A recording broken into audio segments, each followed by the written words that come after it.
Back on Game Time. 10 years ago today, LeBron James playing in his first finals game ever. James struggled against the Spurs defense. 4 of 16 from the field, only 14 points in 44 minutes. Spurs won 85-76. Tony Parker, on his way to being named Finals MVP, scored 27. San Antonio went on to sweep the Cavaliers. And we are back at Gateway Plaza. Vince Cellini alongside my colleague Sekou Smith from the NBA Hang Time podcast and also the Hang Time blog, just NBA anything. He's with it. Sekou, before we get a chance to talk to you, we're going to talk LeBron and KD. I want everybody to hear LeBron from earlier today. He was asked if he was tired at this point of the finals. I look tired. I don't know, people's that people. To me when, no. That's the question I've been answering. Nah, I feel great. Shows. I'm averaging a triple-double in the finals. I'm pretty good, I would think.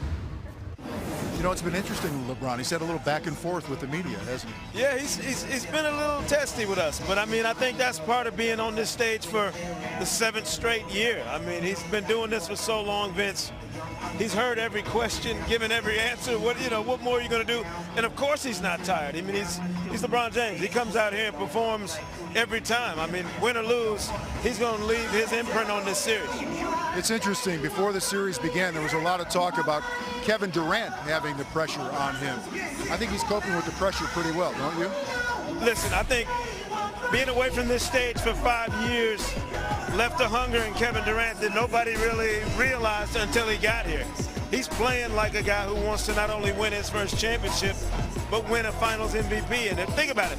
Everybody else in this series, all the other principals in this series, win or lose, they walk away. They got a ring at home except for Kevin Durant. He's the one guy playing with motivation that nobody else is in this series in terms of needing to win that first championship to establish his legacy. It's been a dream start for him for sure. The Cavaliers come home now, Sekou.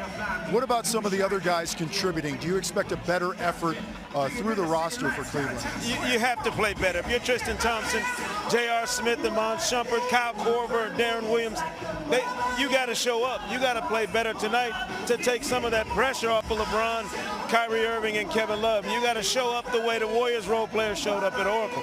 Before I let you go, what's your gut feeling tonight?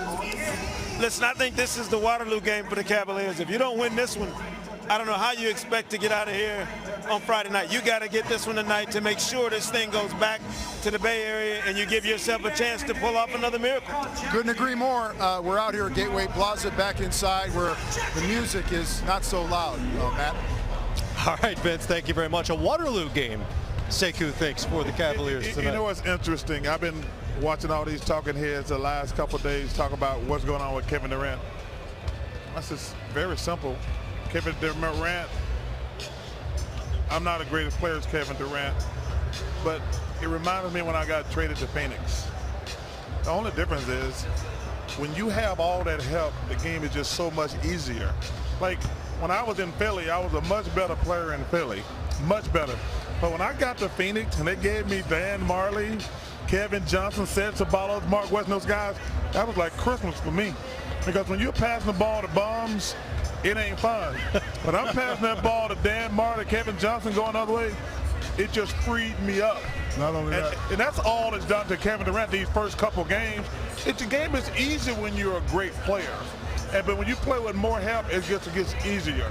Not only that, they have 2 guys that demand a double and 4 guys that you have to pay attention to.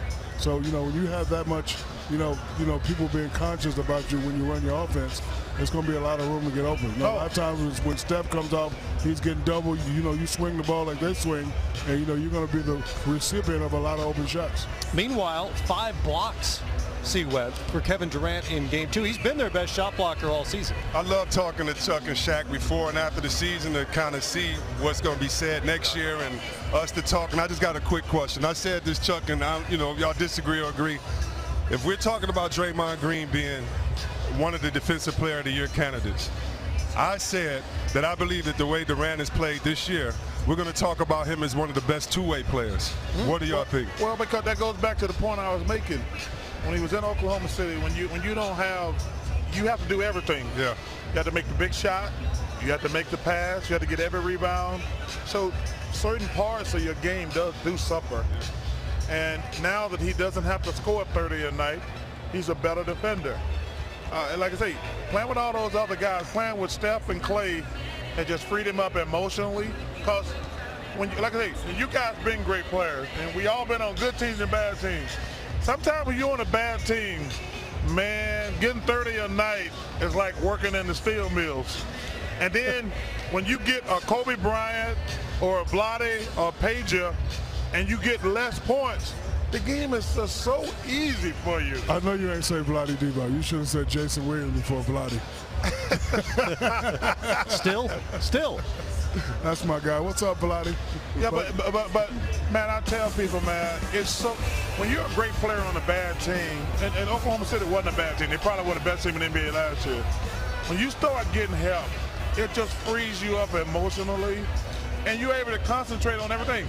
I started becoming a better rebounder in Phoenix because I could take, I'm not involved in this play. Wow. It's going for Kevin Johnson. It's going to Dan Marley. You were a better rebounder in Phoenix than you were in? I had more. The way I did it. Okay. I could concentrate more on rebounding because I didn't have to get, because, you know, sometimes you think, I got to score. Yeah. I got to score. Yeah.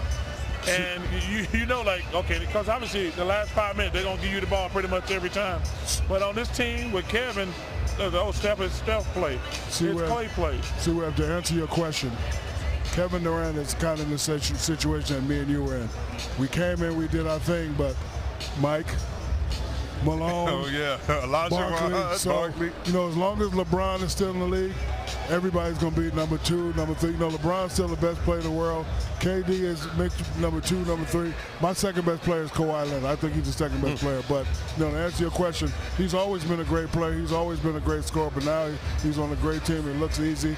And if they win this, he'll probably get the Finals MVP. But, you know, he's going to be stuck behind LeBron James as long as LeBron's in the league.